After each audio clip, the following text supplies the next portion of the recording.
Posso dizer que estou feliz sim. Estamos ao vivo, primeiro programa ao vivo do ano, Consultório de Família. Chega de reprise, né? Chega de rever histórias, programas muito bons que foram selecionados e repetidos para você. Mas bom mesmo é estar com você aqui ao vivo, num programa cheio de amor, cheio de carinho, cheio de vontade de que seja bom para você, que você fique feliz, que você fique na paz, que a graça de Deus seja estabelecida aí na sua vida, na sua casa, onde você estiver nos acompanhando, que Deus abençoe ricamente a sua vida.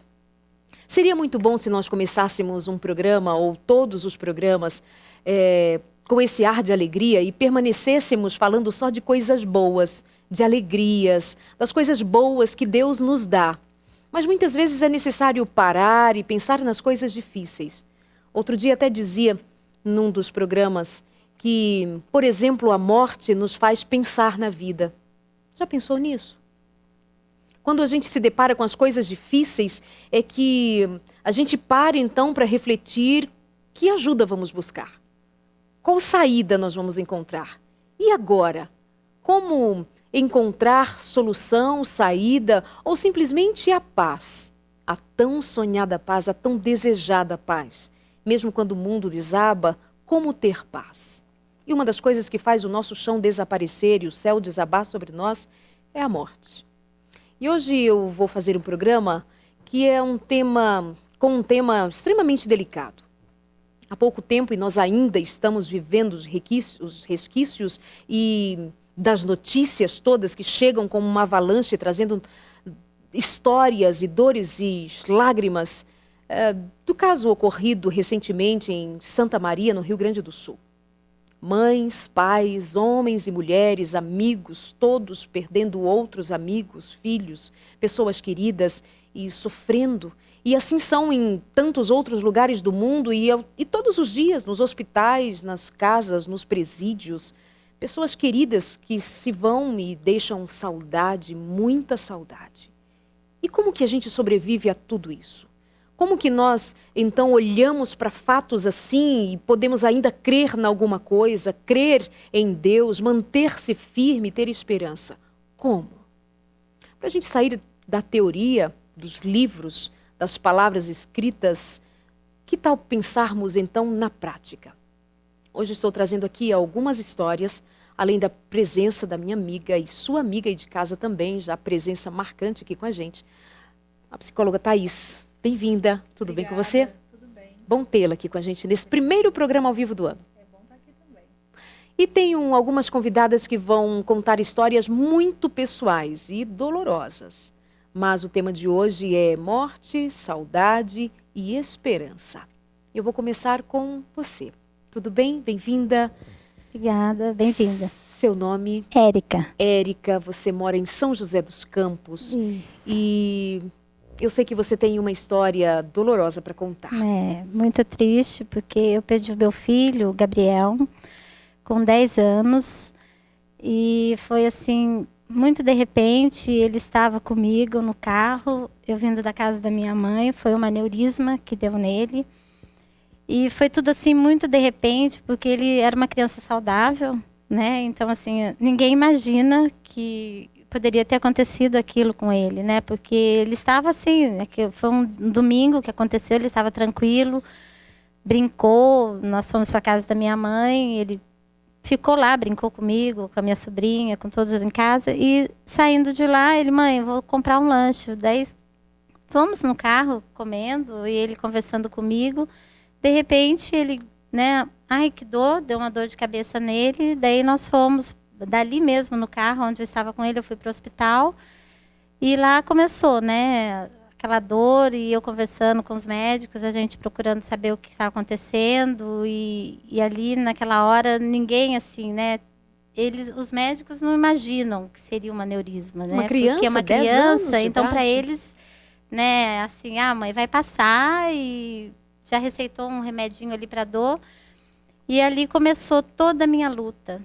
Né? Porque eu, como mãe, a mãe sabe o que está acontecendo. E eu sentia que aquilo não era normal. E para os médicos não era nada. Então eu falei, olha, o meu filho está com uma dor de cabeça e não é normal isso. E o médico falava, não, mãe, é do lanche que ele comeu, porque ele chegou no hospital, ele vomitou. Então o médico falou que não era nada e passou um dipirona e ali foi, e o Gabriel, eu percebendo, né, todos os sintomas, mas é uma coisa assim, é inexplicável, eu falo, porque ninguém enxergou o que meu filho tinha, só eu. Era eu, ele e Deus ali. Porque a última coisa que ele falou para mim foi, mãe, pede para Deus que eu não quero ir embora. E dali eu já sabia, eu tinha certeza, eu falei, alguma coisa está acontecendo com meu filho. E ele fechou o olho, não abriu mais. E começou a minha luta ali, eu falando que alguma coisa não era normal com ele. E ninguém acreditava, né? Então, foi passando as horas. Então, assim, depois eu fui procurar saber, o meu sobrinho é médico. E daí ele falou, olha, tia, realmente, naquele momento que o Gabriel falou da dor, rompeu, né, os vasinhos. Talvez o tempo ali que nós tínhamos no hospital, que os médicos não perceberam, né, foi o que mais me dói. Eu falo, de repente tinha um tempo para ele, mas ali, eu não sei. Durou quanto tempo o sofrimento? Quantos dias? Foi um dia. Ele ficou um dia na UTI, porque daquela luta que eu fiquei ali até descobrir que foi um aneurisma, ele foi passar por uma ressonância, tudo. Ele ficou um dia na UTI, né? Então, assim, e eu me prendi muito, mas muito, muito naquelas palavras dele. Quando ele falou, mãe, pede para Deus, eu não quero ir embora. Eu falei, Deus não vai me abandonar, porque o meu filho pediu e Deus vai me escutar. E eu tinha muita, mas muita esperança que Deus ia trazer o Gabriel de volta. Ele não ia acontecer o que aconteceu, né? Segura aí que essa tua fala é extremamente importante. Como é que fica a fé numa hora como essas? Essa é uma questão, Thaís, que a gente precisa também elaborar, porque muitos... Você cristã, as histórias que trazemos aqui, do outro lado, tanta gente, os cristãos, na hora do sofrimento, esperam uma resposta de alguma forma positiva, ou todas as vezes nós vamos esperar uma resposta positiva de Deus, e quando ela não vem, como é que a gente sobrevive a essa negativa? É uma negativa que pesa muito. Então, quando você relembra a frase do seu filho, mãe, pede a Deus que não me deixe ir, né? É nessa hora que você mais chora, você mais sente. Foi, porque... Já volto aí. E eu tenho o caso de uma outra mãe. Essa mãe agora conta de um rapaz. Você perdeu um filho de 10 anos. Isso, 10 você anos. perdeu um filho de 20 anos. 20 anos. Tudo bem hoje com você? Como é que você vem aqui contar essa história? Há quanto tempo isso ocorreu? Mas já tem uma lágrima aí descendo. É muito delicado falar de uma história como essas, não é, mãe?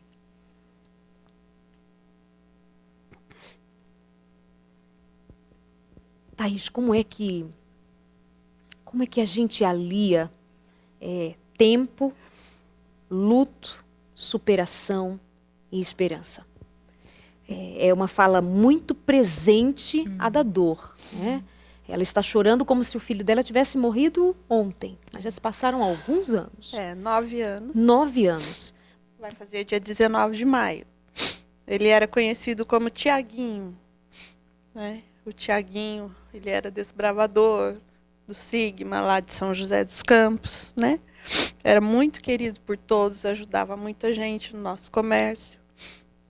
E voltando de Paraibuna um dia da casa da namorada, ele... Desculpa. Até hoje a gente não sabe realmente o que houve exatamente, mas ele perdeu o controle do carro. Mas ele teve uma sobrevida, ele foi encontrado atrás da caminhonete, né, no chão. Ele estava com os pés quebrados, ele teve traumatismo craniano, ele teve múltiplos... fraturas, né? Lesão no fígado, no baço. Então foi um acidente gravíssimo. Foi. E o seu filho morre imediatamente. Ele chegou com vida, deu o nosso telefone. Ele não tinha um documento que comprovasse a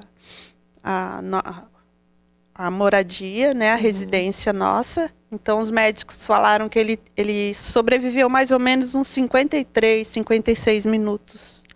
E ali, realmente, também ele pediu para que eles não deixassem que ele morresse.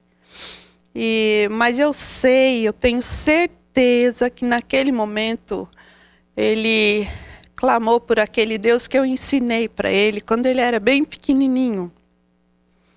ele não esqueceu daquele Deus naquele momento, que seria o Deus que daria paz para ele e tranquilidade. Tanto é que o médico legista, sendo nosso amigo, se surpreendeu de vê-lo, né? Que era ele que estava ali para ser examinado. Falou assim que o semblante dele era de paz, de tranquilidade. E eu falo sempre para o meu esposo, para minha filha, que eu tenho uma filha, a Aline, já está me dando 3º netinho. Que linda. A gente fica feliz, né? Mas é assim, gente, tudo que você ensinar para o seu filho, nessa hora, se um dia chegar essa hora para ele vai se lembrar de Jesus naquele momento. Você acredita? Eu acredito piamente que ele lembrou. Eu falei pro meu marido. É o que eu acredito, né? Também. Porque foi o que o Gabriel... eu tenho certeza que ele sabia que ali era só Deus. Não tinha outra. Foi os ensinamentos, graças a Deus, o que eu passei para ele também. Ele teve uma base, né? Espiritual. Sempre estava junto com Deus. Então, eu tenho certeza que ele sabia também, que era só Deus que podia ajudá-lo ali. E eu vou pedir para minha mãe, né? Foi o que ele pensou. E aí, Thaís? Eu estou pensando que nos piores momentos o que resta é a esperança, né? Com certeza. Tanto para eles nos últimos momentos, com a fala de vocês, e também para as mães, né? O sofrimento do luto, todos passam. E cada pessoa passa em um período diferente, né? Leva um tempo diferente. Apesar de que o sofrimento é vivido pela pessoa com um peso inigualável, tanto para um quanto para outro, mas para a mesma pessoa, para uma pessoa que vive um luto já há 1 ano, né? E outra que conseguiu superar, vamos dizer, em 4, 3 meses, ela não deixou de sofrer, de ter aquele sofrimento igual no sentido do peso do sofrimento pela morte de alguém, né? Então, apesar da gente falar também das etapas do luto, né? Da negação, que é aquela surpresa quando recebe a notícia, da tristeza, da raiva, da barganha, falsa aceitação, até chegar à aceitação, essas fases são vividas diferentemente pelas pessoas, né, e não necessariamente são vividas de forma limitada, né? Eu primeiro nego, depois eu sinto tristeza, depois sinto raiva. Às vezes vem um misto de sentimentos, né? A raiva e a tristeza ao mesmo tempo, e não consegue aceitar. Vocês sentiram assim? Foi assim com vocês? Senti. Sim. Nossa, foi assim. No começo, eu achava que eu estava enlouquecida. Eu cheguei a pensar que eu estava louca mesmo. Eu achava assim. Tamanha angústia. E eu, assim, eu não acreditava. Eu falava, eu acho que isso não existe. Eu acho que é a fase da não aceitação, né? Então, assim, eu ficava pasma, eu falava, não é possível que eu vou acordar e eu não vou ter o Gabriel aqui. Aquela rotina, né? Que a gente tinha todos os dias. Lógico, eu ainda vivo com dificuldade, mas eu tenho uma certeza que Deus está comigo. Amém. E que é Ele que me segura. Porque tem dia que eu falo, eu não vou conseguir levantar. Como que eu vou? Porque ele era o meu único. Gente, e olha, tem uma mãe participando aqui com a gente, a Gina, lá de Guarapari. Ela disse que sofreu um aborto há 25 anos. Ela até hoje sente a falta daquele nem chegou a ser um bebê, porque ela não teve, foi um aborto. Isso também, a gente está falando de luto que serve para homens e mulheres, os pais sentiram tanto quanto vocês sentiram, mas parece que isso deixa uma marca mais profunda na mãe, na mulher, não é, Thaís? É verdade, principalmente porque a mãe tem um apego com o filho, né? Um afeto diferente, né? Ela me faltou a palavra aqui, ela gerou a criança.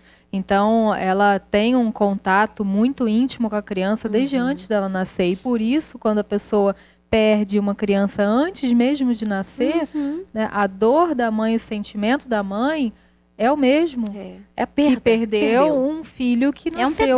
É um pedaço. A gente se sente amputada, né? Na verdade. E aí, já tem quanto tempo que isso aconteceu com seu filho? 1 ano e 6 meses. 1 ano e 6 meses que você perde um filho de 10 anos. O seu tem 9 anos.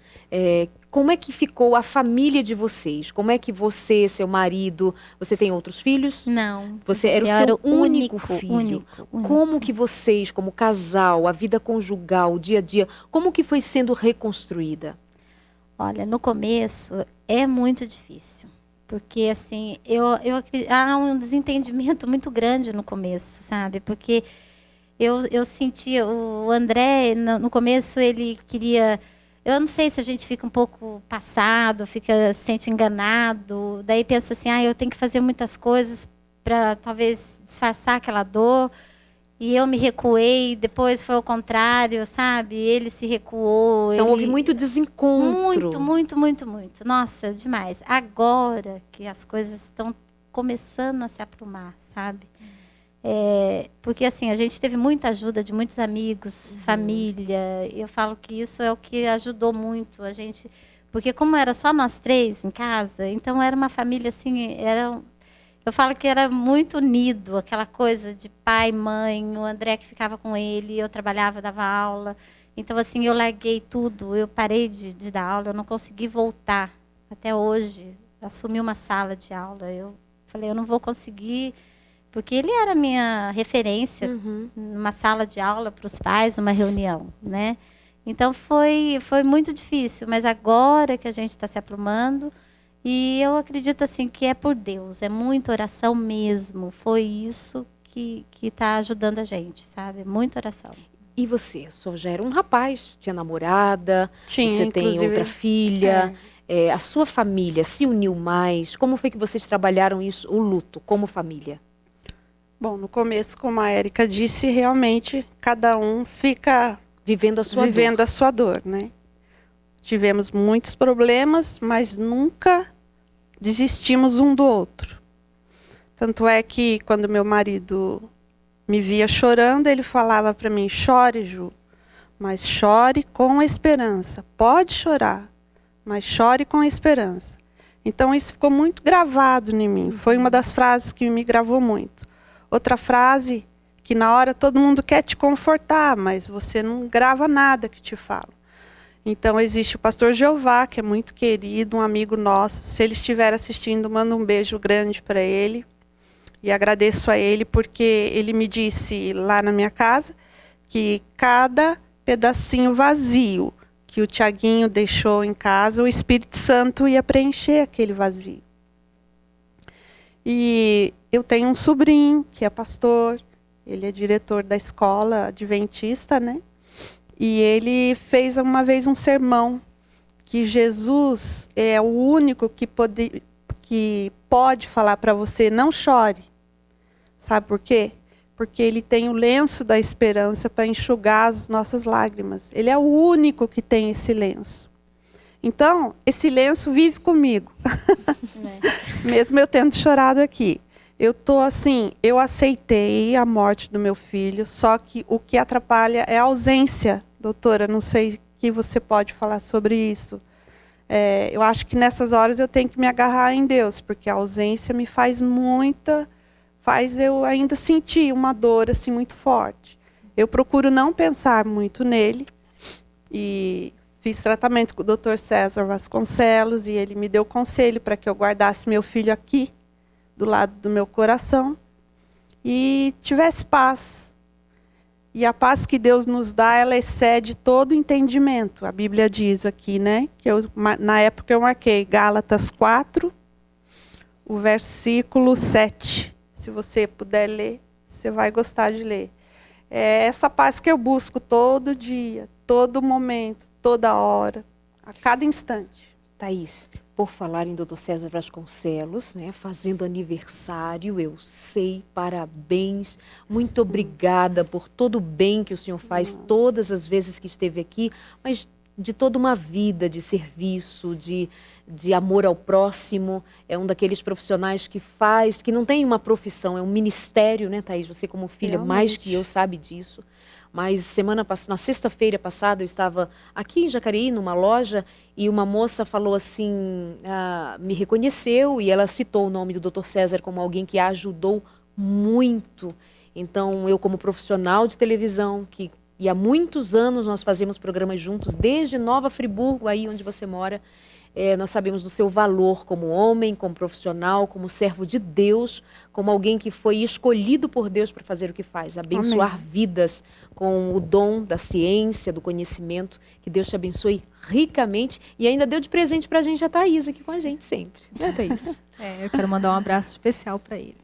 Apesar de eu já ter falado com ele, já ter dado um presentinho. Fica registrado Fica aqui. registrado no consultório de família. Amada, ele não está aqui para responder, mas ajuda a gente a entender o que será que o Dr. César quis dizer e diz para ela, diz para mim, diz para quem está em casa. O que significa dizer assim, guarda teu filho aqui no coração? É o quê? Ele está falando de memórias, de lembranças, de afeto? Ela falou sobre a ausência, né? A ausência a gente vai sentir da pessoa que a gente perdeu. Né? Porque realmente o buraco fica e ele não é preenchido por qualquer outra pessoa, a não ser por Deus, né? Deus. Pelo Espírito Santo, como você falou. E o que fazer com esse buraco? Né? O que fazer? Guardar aqui, eu entendo que o guardar é realmente guardar o carinho, o afeto que tem, a lembrança, mas a gente também tem que ter momentos para isso. Porque se realmente a gente permitir que as lembranças, as memórias permaneçam 24 horas por dia, a gente também não vive. É horrível. Né? É horrível. Fica realmente e, doutora, presa a dor, ao ela sofrimento. chega a ser física. Eu, assim, já tive momentos de ficar pensando no Gabriel e passar mal. Eu senti que parece que vai me dar sabe, falta ar, falta... Daí eu paro, eu fiquei assim muito tempo sem ver fotos dele. Eu não podia ver fotos do Gabriel, porque aquilo ali me enlouquecia. Eu não acreditava que eu estava vivendo aquilo. Eu falava, não é possível. E quando a pessoa começa, então, a conseguir caminhar com a própria vida, com isso eu quero dizer, voltar a um trabalho, voltar a fazer uma atividade que gostava antes, voltar a ter um convívio social com pessoas de quem ela goste, isso significa que ela está conseguindo um processo de recuperação, né, do luto, e isso não significa que ela não vai mais sentir ausência, né, mas significa que ela, então, pode conseguir sim, pode aprender a viver uma vida se concentrando em outras atividades, e isso não significa que esqueceu o filho, que deixou de amar. Que eu ia falar, né? Que às vezes vem o sentimento de culpa. Ai, mas como é que eu vou ter uma vida feliz? Como é que eu vou ter um momento agradável? E aí, eu não vou sentir a falta? As outras pessoas vão pensar que eu estou bem? Que esqueci dele, mesmo, é o que a gente pensa. Então, mas não significa isso, né? E eu acho que se a gente pensar também no quanto o filho, no caso de vocês, a pessoa que a gente perdeu, nos amava e o quanto que queria bem, certamente não seria o desejo que a gente ficasse sofrendo a vida inteira, Com né? certeza. Então, isso também é um tipo de pensamento. Eu escuto muito isso, mas assim, às vezes é difícil. É que às vezes deixa de ser racional e deixa. nos derruba As emoções só na emoção. tomam conta. Eu lembro, quem me acompanha há mais tempo, e eu já citei em alguns momentos muito específicos, de quando eu perdi a minha primeira filha, eu acordava na madrugada. Então era um momento em que eu acordava e já acordava chorando. Então não sei, essa é um vazio, é uma dor tão intensa que você dormindo parece que está sentindo como se estivesse acordada. Como se estivesse acordada. Porque era impressionante como eu acordava e já acordava chorando. E eu sentia um calafrio, o corpo respondendo, o físico. Eu acordava com muito frio, me sentindo assim congelada, mesmo eu estando cheia de cobertores por cima. Meu marido me cobria ainda mais, me abraçava, mas meu corpo conseguia. Ou seja, é uma resposta da emoção e é física, e ela é espiritual, e ela é mental, e ela vem com um peso tremendo, né? E aí, então, tem momentos que a gente não consegue administrar isso e chora mesmo, né? Sim, e aí que eu ia falar isso, né? A questão da expressão da dor, ela é necessária, né? Então, porque eu falei aqui antes, né, do treinar, se exercitar, voltar a algumas atividades, mas vão ter momentos, e principalmente nos primeiros momentos, primeiros meses, em que isso vai precisar ser colocado para fora. Algumas pessoas não conseguem viver isso nos primeiros meses, no primeiro mês, então vai viver um pouco depois, mas de alguma forma isso precisa ser colocado para fora. E mesmo depois que a pessoa já passou pelo luto saudável, vamos dizer assim, natural, ainda vai ter momentos em que essas emoções vão vir, Voltam. e aí ela vai precisar também de um momento de extravasamento da emoção, né? Porque se a gente guarda e engole e não se deixa sentir, mais difícil vai ser a Aí Mais recuperação. o mal corpo será, começa né? a sentir. O né? corpo, o corpo começa. começa. Doenças começam a vir. É. Meus amores, eu preciso dar um pulinho ali no intervalo e na volta eu vou trazer uma outra mãe. Nós vamos decidir aqui no intervalo quem é que vai chorar menos, quem é que vai chorar mais, para a gente ver aqui como é que administra, porque assim, é falar. Inclusive ontem, como nós nos conhecemos? Ontem eu estava numa igreja, terminei de pregar e no final da pregação, quando eu fiz ali um momento de acolher as pessoas que estavam naquele lugar, nos aproximamos uns dos outros para orarmos. Quando terminei aquele momento, tinha um grupo de mulheres assim do meu lado chorando. E essa que dizia assim para mim: Darleide, eu sinto falta do meu filho, ele tinha 10 anos. E aquela chorava e a outra chorava e eu dizia: mas eu também perdi uma filha. Éramos 4 mulheres emocionadas, sentindo a falta de um Mesma filho. dor. A mesma dor. A mesma E eu dor. falei assim: vamos amanhã compartilhar nossas experiências, e elas vieram. Então tem uma outra história para contar aqui hoje, de uma mulher que me disse ontem, inclusive assim: eu era uma menina mimada, e eu fui perdendo tantas coisas na vida, e hoje eu sou outra pessoa. O que acontece que essas durezas na vida nos fazem mudar tanto assim, abruptamente? Como lidar com isso? Nosso intervalo, bem rápido, já estamos de volta, até já.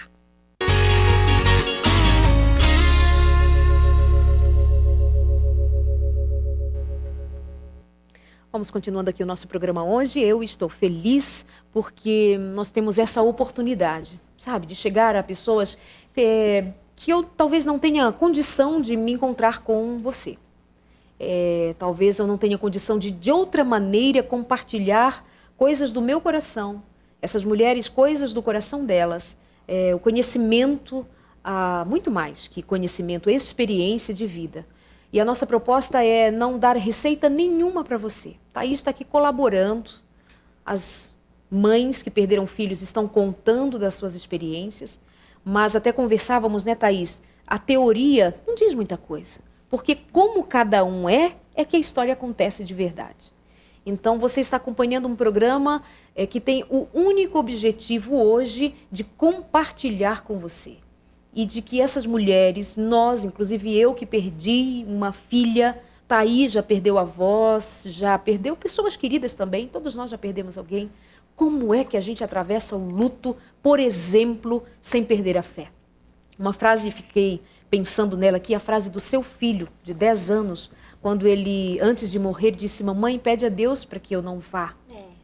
Isso te incomodou e te... Muito, muito. E assim, porque te fez pensar por que Deus não fez por ficar que aqui Deus não comigo? me escutou? Eu pensei isso várias vezes, assim, nessa minha fase, né, do luto, porque eu acredito que eu ainda estou na fase do luto, porque muitas coisas eu ainda não consigo fazer, porque eu penso no Gabriel, a culpa, como você falou, né? Então eu fico, eu questionei muito Deus, por que você não me escutou, Senhor, né?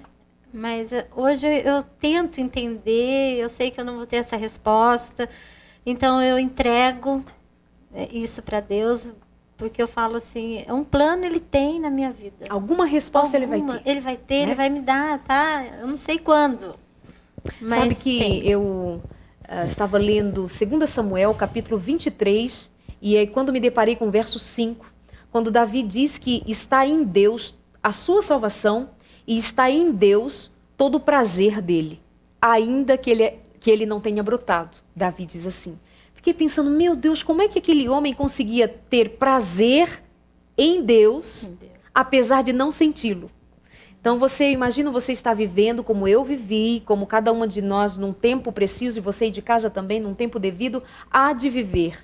Eu não compreendo, mas eu sei que Deus, que está acima de todas as coisas, um dia irá me responder. Eu creio nisso. Ele Thaís, tem um como é que a plano. gente administra a fé e o ocorrido num caso como este ou estes? É muito importante que os questionamentos sejam feitos para Deus, porque eles são, em primeiro lugar, expressão da dor, né? E se a gente não questiona, e tem muitas pessoas que pensam, não, eu não vou questionar a Deus porque senão eu não vou ser cristão o suficiente, né? Ou então eu vou estar demonstrando falta de fé, ou então e se sentem novamente culpados por isso, mais uma culpa, né? Além da morte em si, o que eu não fiz por ele que eu deveria ter feito, e aí essa é a primeira culpa. A segunda culpa é o questionamento, né? Mas é importante pensar que o questionamento, ele primeiro então, né, é uma expressão da dor, e o questionamento é plausível para Deus, né? Porque quando em Isaías Isaías fala, vinde arrazoemos, né, com Deus, ele nos convida a fazer isso. E quando a gente faz isso, isso é terapêutico. Falar com Deus também significa que se a gente fala com ele e questiona Deus, significa que a gente também espera que dele venha a resposta. Então, isso também, por mais que pareça o contrário, significa uma esperança. Por mais que haja a dor. Deus nos dá essa liberdade. Deus é tão maravilhoso. Gente, se a gente parar para pensar num detalhe, quando Jesus sabe que Lázaro morreu, e ele diz que Lázaro não morreu, Lázaro dorme, ele já sabia também que o fato de que a morte era vencida, porque ele era o Senhor da vida. Amém. Ele chega lá próximo do túmulo, vê as irmãs de Lázaro chorar, uma multidão em torno esperando, e Jesus chora com tudo isso. Jesus chora com a notícia da morte do seu amigo. Mas por que Jesus chorava se ele sabia que ia ressuscitar? Ele poderia ter... Fiquem tranquilos, eu vou ressuscitar. Mas Jesus é um Deus tão próximo de nós que ele sente a dor como nós sentimos. Então Verdade. Ele chora a dor, a falta. Deus é maravilhoso. Portanto, os nossos questionamentos, as nossas perguntas e a falta das respostas, porque nem sempre ele responde, porque não temos nem condição de entendê-las, ele simplesmente nos ama, nos ama. Agora eu tenho aqui comigo... Nada pode nos separar. No nosso microfone aqui, ó. Pega aqui o microfone. Ah, você está microfonada. Que bom. Eu acredito que nada, nem a morte, nem a vida, nem os anjos, nada nos pode separar do amor de Deus. Amém. Você surgiu aqui no programa hoje, né, no nosso encontro de ontem. Você vem aqui hoje, você dizia, Darleide, eu estou nervosa, eu não estou... eu não sei por onde começar, e você já começa dizendo isso. E você é a menina que eu disse antes do intervalo, que mimada. Disse ontem para mim assim, Darleide, eu era uma menina mimada. E eu perdi algumas pessoas amadas na vida, e eu sou uma outra mulher. Transformada pelo poder do Espírito Santo. Me fala então. Como eu falei, eu era uma menina mimada. Eu senti assim que eu fui criada para nunca nada me atingir, nada. Principalmente a morte. E em 1997, meu filho faleceu com 6 meses de vida, com um tumor chamado neuroblastoma. Tivemos muito sofrimento, né? Porque chegou a ser operado, a maneira como tudo ocorreu.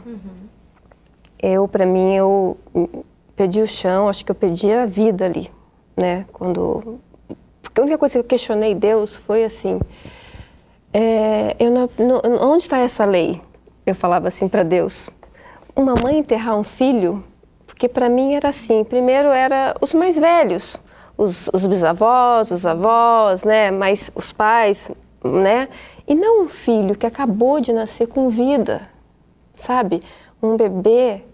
Então para mim aquilo assim,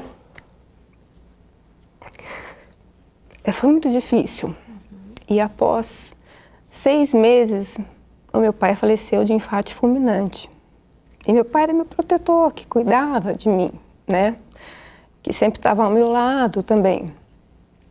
E ele também acabou falecendo, acho que de tanta dor. E após 5 anos, a minha mãe também veio a falecer. Foi muito... Eu não me esqueço que eu acordei um dia, abri a janela do meu quarto, estava um sol muito bonito. E a dor era tão forte nas minhas costas, no meu peito, a minha alma doía tanto, mas tanto, que eu não podia tocar no meu corpo, que doía.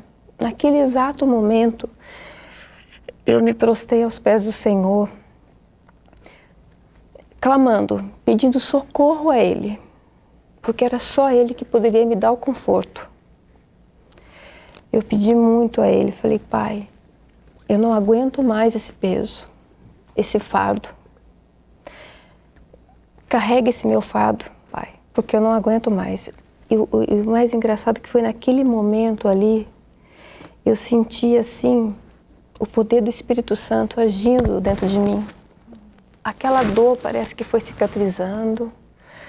E sabe, ele foi me transformando. Quando eu falo me transformando, eu quero dizer não só a mim, mas ao meu marido. Eu tenho uma filha maravilhosa também, tem 22 anos. Ele nos transformou, sabe? Ele nos renovou. E a cada dia nós fomos crescendo com Deus. Então, eu sinto assim, que a dor foi muito forte. Mas quando você acredita na vida eterna, eu não sei, você volta a viver. E eu voltei a viver, que eu falei para ela, porque o único remédio que nós temos, que ela estava comentando hoje comigo, que ela dormiu uma noite boa, mas ela está muito presa aos medicamentos. Eu falei, você não precisa de remédio, porque Deus é o remédio. Deus pode curar todas as nossas feridas, todas. Por isso que eu venho aqui para passar essa mensagem. Creia no dia de amanhã. Levante quantas vezes você precisar. Mas não se esqueça que no fundo do túnel ainda existe uma esperança. E essa esperança é Jesus. Amém. Amém. Eu pensei, enquanto ela falava, que talvez ela só tenha conseguido sentir essa paz que Deus deu a ela depois dela aceitar. Hoje eu estava assistindo um programa sobre isso, e era um programa cristão também, e a mulher que estava lá, que também passou por essa situação de perder um filho, ela falou assim, eu senti que Deus começou a me dar a cura quando eu comecei a parar de negar a minha dor. Então, porque realmente eu parei para pensar nisso, né? Enquanto a gente nega uma dor de uma perda, a gente não está deixando, a gente não está se colocando nas mãos de Deus para deixar que Ele cure, né? Porque do que eu preciso ser curada se eu estou negando uma dor, né? Então é necessário que a pessoa passe por essas fases todas que a gente comentou aqui, a tristeza, a raiva, a revolta, a depressão, para a aceitação. E a aceitação não significa não ter a ausência, né? Não sentir a ausência, não sentir a saudade, não ter mais sofrimento algum, mas é a aceitação de que aquele fato aconteceu e de que, portanto, eu posso me apegar agora à esperança que eu tenho, né? E eu acho que focar a atenção no que eu vou fazer daqui em diante. E não no que eu poderia ter feito e não fiz.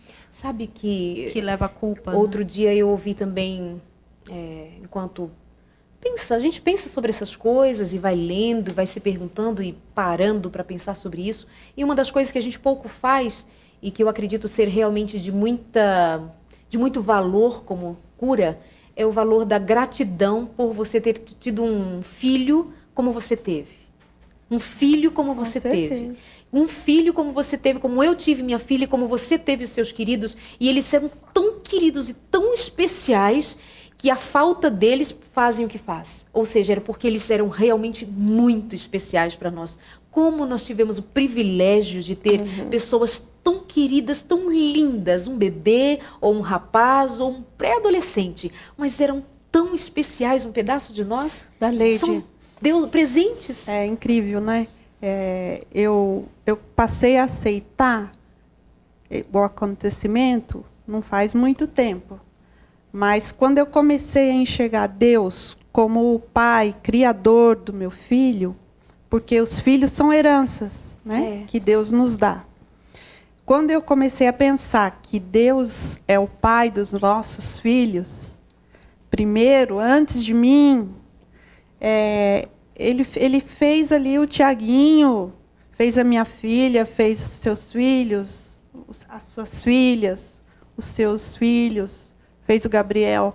Então, que pai de amor vai querer o mal para um filho? Me fala isso. Então, eu comecei a pensar no ato de amor de Deus ali. Eu não sei o que poderia acontecer daqui para frente com a vida do meu filho. Então eu comecei a botar isso na minha cabeça, que Deus criador, Deus criou, e Paulo diz que esta é até irônico, né? Mas ele fala que esta leve e momentânea tribulação. Como você pode encarar isso como uma leve e momentânea tribulação? Só acreditando na eternidade. Só acreditando e na ressurreição também. Na ressurreição. E isso me faz pensar também, Darleide, que uma outra frase que essa mulher que eu ouvi hoje também falou foi o seguinte: a minha confiança, eu aprendi que a minha confiança não deve estar nas respostas da minha oração, mas no caráter de Deus. Lindo. Porque ele não respondeu sim para a minha oração. Acho que era nisso que Davi acreditava, no caráter de Deus. E talvez quando você fala sobre a questão dele ter pedido, né, e você também pediu em oração, então, né, se a gente coloca a nossa confiança na resposta da oração e se é não, então a nossa confiança mina, a fé mina. Mas se a gente se lembra, como você falou agora, do caráter de Deus, dele é um pai bondoso, então a coisa muda, né? E aí fica mais fácil de ter a esperança e de aceitar e de, portanto, viver essa situação do que o contrário, né? A Luciana Regina dizendo que está feliz com a volta do programa ao vivo. Neemias também acompanhando. Muito obrigada pelo seu carinho de sempre, Neemias Soares. O Edarleide mandou um alô para mim. Já mandei. Georgiana Longo, Jojo, beijo para você. Muito obrigada pelo carinho, por estar sempre ligadinha aqui com a gente também. A Igara Cardoso, um abraço, obrigada pelo carinho. A Adriana Santos dizendo, eu e meu marido estamos assistindo o consultório de família e com lágrimas nos olhos. Nós perdemos um filho de 5 anos com leucemia. Deus é o nosso conforto e fortaleza, somente, não é, amada? Beijo para você. Ana Cláudia dizendo, a dor e a saudade é uma realidade muito triste na vida do ser humano. Até hoje sinto saudades dos meus avós e da minha mãe. Ana Cláudia diz ainda, mas creio que na volta de Jesus vou poder abraçá-los novamente. Que pena que... o Bruno diz assim, que pena que muitos escolhem uma vida de pouca esperança ou de nenhuma esperança e não escolhem a Deus para a vida eterna. Mas sabe que eu fico pensando assim que muitas pessoas, mesmo dizendo não creem como nós cremos ou tendo outras crenças, né, exatamente assim, elas também estão buscando a Deus. Mesmo que elas digam que não querem o Deus como nós conhecemos, ou esta palavra como nós a temos, que é palavra de vida. E tem gente que diz que não crer nela. Mas mesmo quem diz que não crer nela, ou que crer noutra palavra, ou noutro tipo de evangelho, de alguma maneira, equivocadamente ou não, ela está buscando a Deus. Sabe por quê? Porque todos nós, de uma maneira ou noutra, todos os que nasceram neste mundo têm um vazio enorme e esse vazio ele quer preencher e começa a buscar e buscar e buscar e trilha caminhos que eu nem conheço quais são, mas todos os caminhos percorridos, no fundo, quem passa por eles está querendo encontrar a Deus, só que não sabem. Que Deus tenha misericórdia de todos nós, dos que têm essa esperança como nós a temos, ou tem outro tipo de esperança, que Deus revele-se a eles de maneira completa, para que eles acreditem que Jesus é de verdade a única esperança. Estamos caminhando para o fim do programa e eu queria que então nós falássemos agora justamente dessa palavra de esperança, né? dessa motivação maior. Como é que você espera um dia o reencontro com seu filho? Olha, agora eu consigo entender. Aquilo que o Gabriel me disse, no começo eu questionei muito Deus. Eu falei assim, como que o Senhor não escutou a minha oração? Né? Hoje eu já entrego, aceito, porque eu não perdi a minha fé mesmo assim. Eu não perdi a minha fé nele. Porque eu falo assim que todos os dias eu acordo, é ele que segura na minha mão. Eu falo, tem que ser, é Deus, porque eu não ia conseguir viver sem o Gabriel se não fosse Deus segurar na minha mão todos os dias. Então, assim, a minha esperança, e eu aprendi, assim, com convívio com a Jucimara lá, e que a experiência dela, ela foi assim, ela me acolheu tanto, e aquilo, assim, eu fui tendo a esperança, e ela foi passando para mim. Ela falou, Érica, nós vamos encontrar nossos filhos. E eu nunca esqueço o dia que ela me falou isso. Ela falou assim, Érica, Jesus vai entregar o Gabriel nos seus braços e vai entregar o Tiaguinho para mim. Então aquilo ficou assim, eu saí com tanta esperança e dali para frente eu falei, é isso, e eu vivo assim. Eu falo, eu tenho certeza que ele vai me entregar o Gabriel de volta. Eu vou ver o meu filho, eu vou estar com ele e é eterno. Nunca mais morte. E nunca mais mais. morte. E é eterno. E você? Hoje nós estávamos conversando e nós tocamos nesse assunto, né, na volta de Jesus. E eu ainda falei para ela, nós não temos que dizer adeus, nós temos que dizer até logo, porque em breve Jesus voltará. Amém. E nós vamos ter nossos filhos sem cicatrizes, meu pai sem a dor no peito, a minha mãe maravilhosa. Nós vamos viver num mundo transformado, sem dor, sem tristeza. Um mundo fortalecido por Deus. Recriado pelo Senhor em sua totalidade. E você, hein? Eu acredito que na promessa que Deus fez, que eu vos darei um novo céu, uma nova terra, o seu nome está escrito nas palmas das minhas mãos, aquelas que nós mesmos furamos, né, com o prego, e que tudo será novo. Meu filho vai levantar do sepulcro, virá correndo para mim, eu acho totalmente que, transformado. Só te entregar esse microfone aqui, por gentileza, para ela. Isso. Meu filho virá ao meu encontro, ao encontro do meu esposo, da minha filha, dos meus netinhos, dos avós, de toda a família, feliz, sem um machucado. O filhinho dela sem uma cicatriz de cirurgia, sem um câncer. E o Gabriel com o cérebro totalmente renovado, modificado. Então vocês creiam nisso. Jesus está voltando, está breve, é um pouquinho só. E é só um cochilo. E eles vão acordar com a voz de Jesus, aquela voz mansa e suave. E eu desejo que a gente possa ter conseguido alcançar o nosso objetivo aqui, que é passar um pouquinho de esperança, né, para cada uma de vocês, apesar de. Sim. Né? Thaís. Posso ler um texto bíblico? Por favor. 1 Tessalonicenses 4,13 diz o seguinte: não queremos, pois, irmãos, que sejais ignorantes com respeito aos que dormem, para não vos entristeceis como os demais que não têm esperança. Isso significa que a pessoa que perde alguém se entristece, mesmo aquelas que têm fé, mas não deve se entristecer como os demais que não têm esperança. Então, quando a gente tem a esperança, a gente se entristece, entrega essa tristeza a Deus, Deus sofre com a gente essa tristeza e nos ergue, né? E a gente pode superar o luto, superar essa tristeza, apesar de ainda sentir alguma ausência, alguma falta. Aqueles que não têm a esperança, certamente vivem um luto muito prolongado.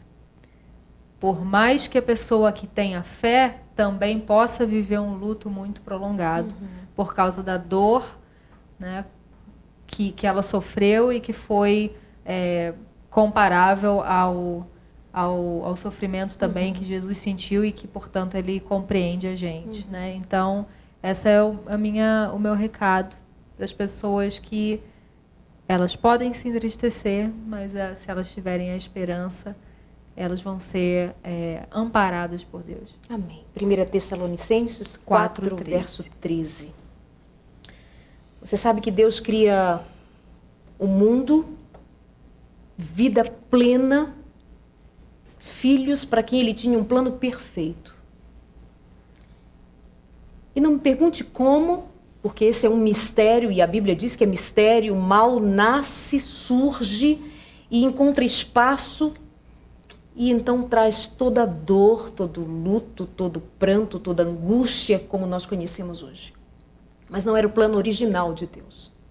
Mas Deus não desiste dos seus filhos, e Ele tem um plano muito especial e que exige a morte do seu próprio filho, e não existe na história da mitologia, das divindades gregas, romanas, em nenhum lugar da história do mundo existe um Deus que faça o que o único Deus vivo e verdadeiro faz: entrega-se para que a morte intrusa, que vem arrastando vidas ao longo dos tempos, seja definitivamente lançada nas profundezas e já não mais exista. E isso Jesus fez, sendo morto na cruz, sendo ele Deus, se fez homem, foi morto na cruz, para garantir, não é para dizer da possibilidade, é para garantir que a morte foi vencida. E a palavra de Deus diz que, pois assim também é a ressurreição dos mortos. Semeia-se o corpo na corrupção, ressuscita-se na incorrupção. Semeia-se em desonra, ressuscita-se em glória. Semeia-se o corpo doente, quebrado, ferido. Mas o Senhor promete, e Ele é aquele que Deus que promete e sempre cumpre, no tempo certo, na hora certa e do jeito que só Ele sabe fazer. Haverá ressurreição. Semeia-se em fraqueza, ressuscita-se em poder, semeia-se em corpo natural e ressuscita em corpo espiritual. Se há corpo natural, há também corpo espiritual. Jesus virá. As nuvens dos céus serão abertas, os céus rasgados, e Jesus surgirá nas nuvens dos céus e dirá: vinde a mim todos, todos.